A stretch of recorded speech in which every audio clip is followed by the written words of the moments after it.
মধ্যপ্রাচ্যের চলমান পরিস্থিতি এবং আঞ্চলিক নিরাপত্তা নিয়ে আলোচনা হয়েছে বলে জানা গেছে।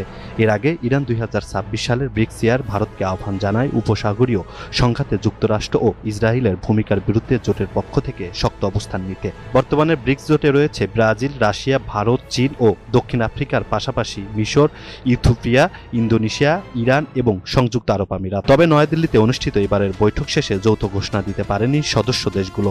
ভারতের পক্ষ থেকে প্রকাশ করা হয় চেয়ারম্যানের বিবৃতি।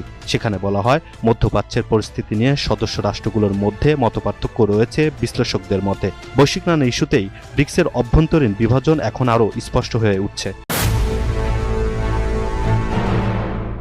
ইরান ইসরায়েল উত্তেজনার মধ্যেই নয়াদিল্লিতে মুখোমুখি হয়েছেন ইরান ও ভারতের পররাষ্ট্রমন্ত্রীরা। ব্রিক্স পররাষ্ট্রমন্ত্রীদের বৈঠকের ফাঁকে শুক্রবার বৈঠক করেন ইরানের পররাষ্ট্রমন্ত্রী আব্বাস আরাকচি এবং ভারতের পররাষ্ট্রমন্ত্রী এস জয়শঙ্কর।